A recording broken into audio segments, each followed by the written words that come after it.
Am I the a-hole for breaking up with my girlfriend after she rejected my proposal twice? Sierra and I, both 29, have been dating for 4 years. I absolutely love her and felt like she was my soulmate.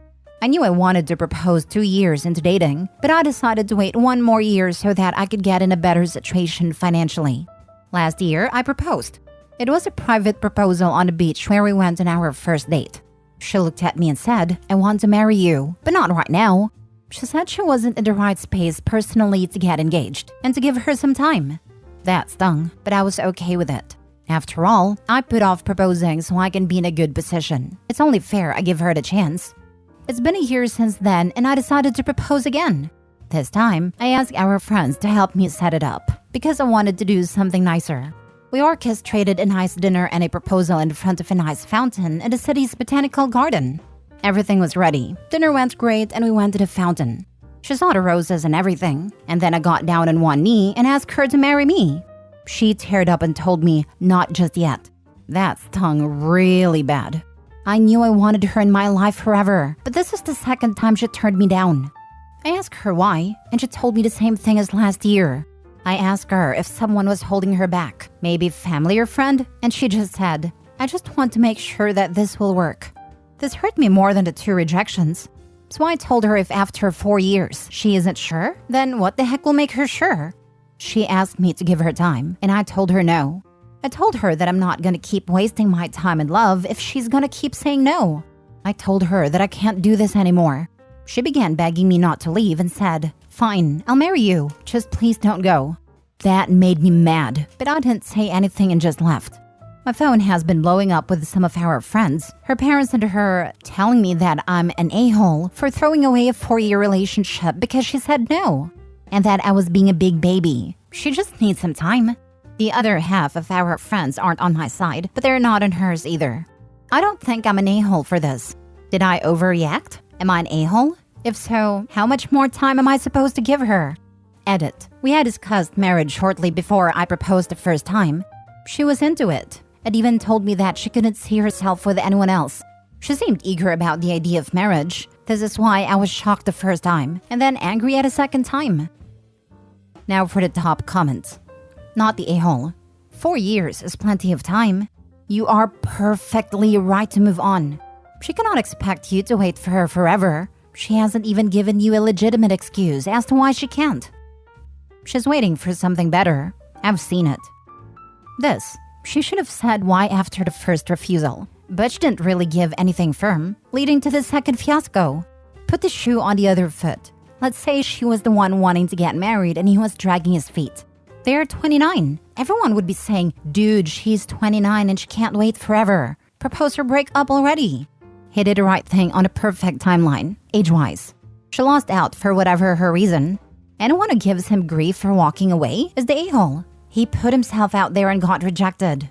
I hope he walks away for good because the "fine, I'll marry you" is BS and should never be accepted. I hope he deserves to be someone's first choice. Definitely not the a-hole. The "fine, I'll marry you" is actually what really takes it over the edge for me. Because that tells me that she knows she's stringing him along. And the reason is, she's seeing if she can land someone better. Otherwise, why cave suddenly? If she needs more time genuinely and sincerely, then she'd stick by her guns and say, "This hurts." But yeah, I can see why you'd want to move on. Our timelines aren't matching up. But instead, her reaction is like, "I have a thing, but I was hoping for someone better. Now I'm going to lose the thing. Oh no!" Not the a-hole. You've spent enough time waiting.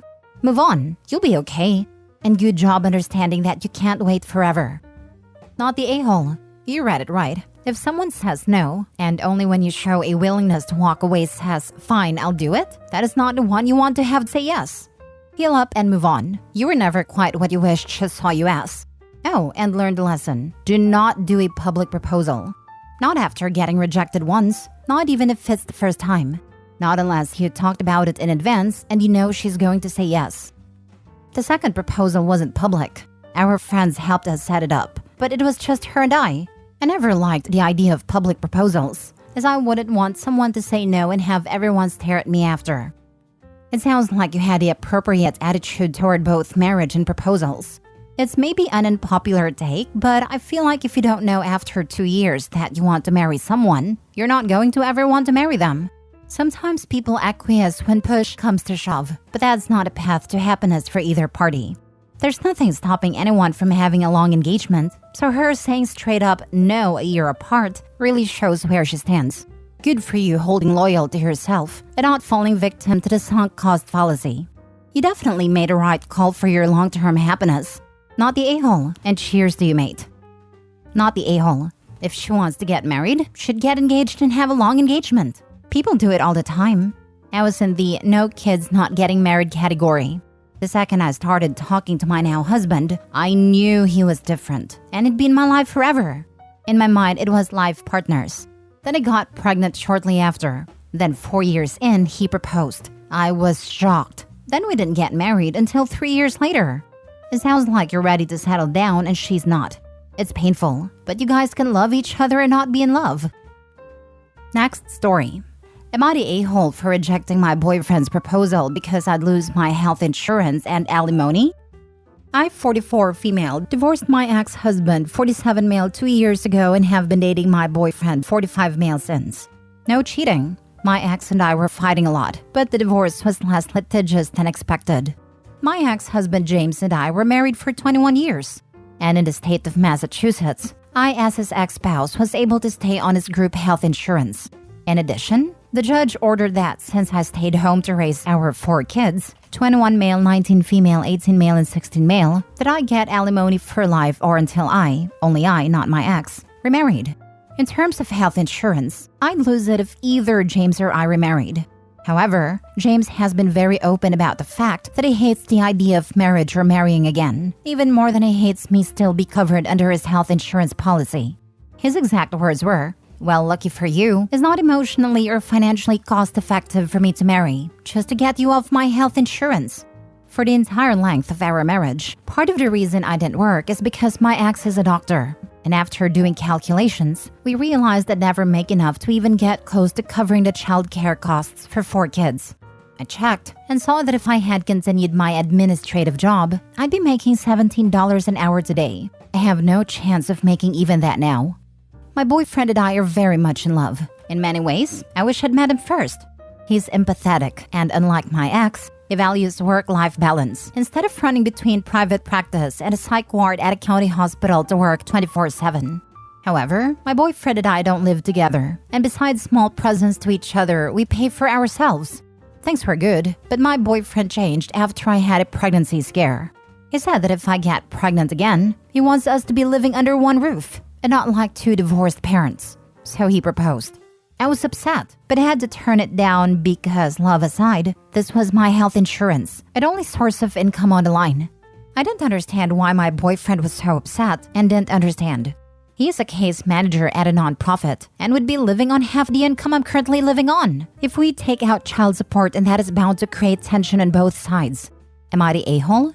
Just want to add, we cannot move in together either, as the archaic family court laws would see that and assume that my boyfriend and I would be sharing finances, or I would be in some supported by my boyfriend by the fact of us moving in together.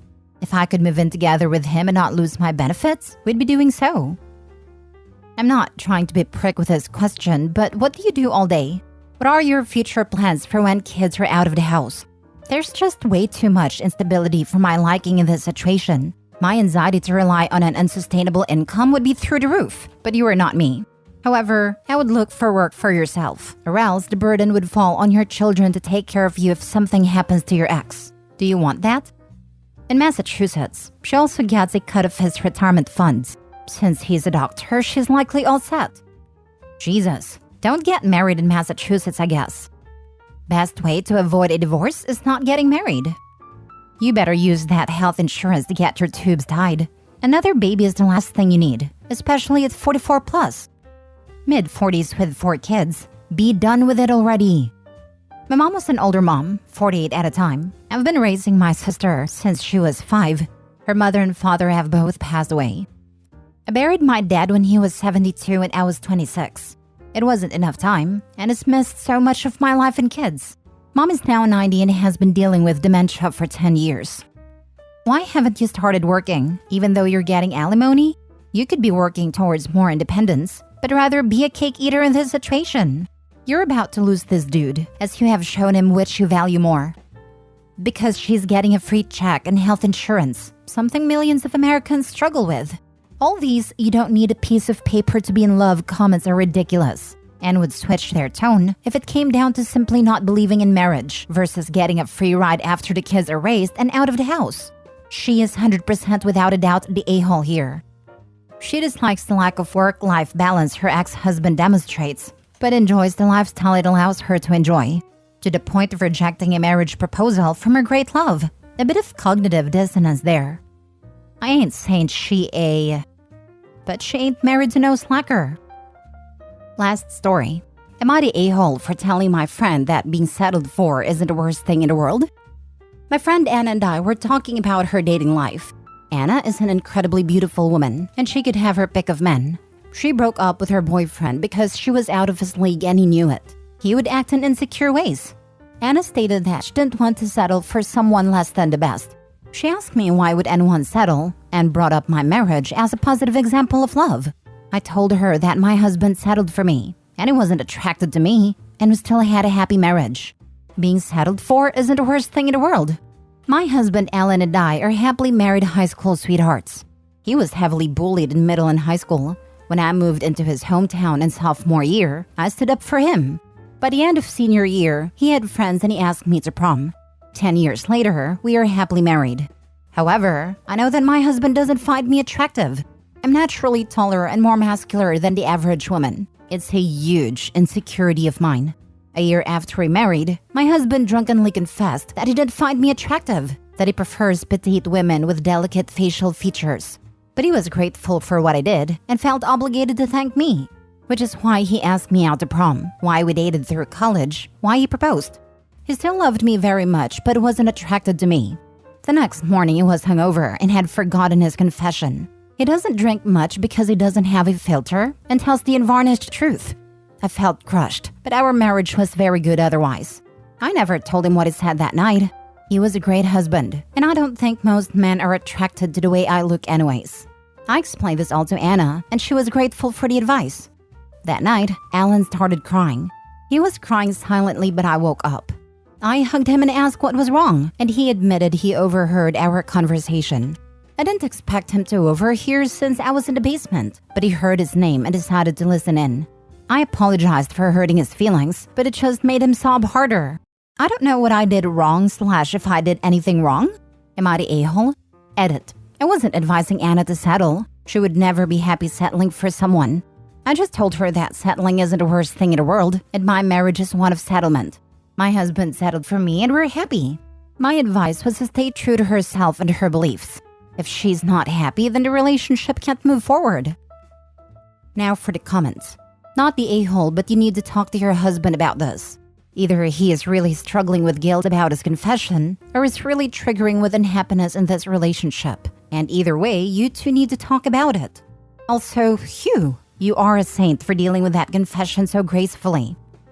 I have tried to talk to him about what he overheard. He has just started crying, sometimes even sobbing, and I just comforted him. I didn't want to hurt him more, so I've left the topic alone for now until he can tell me how he feels. I don't think he's unhappy in our relationship, but you never know. I wish I was a saint. It would probably hurt less, but I love my husband and didn't want to hurt him by bringing up his confession ever. I don't think you are the a-hole in this. Absolutely not in any way. But I am curious if your husband ended up talking to you about it? No, we haven't really gotten around to it.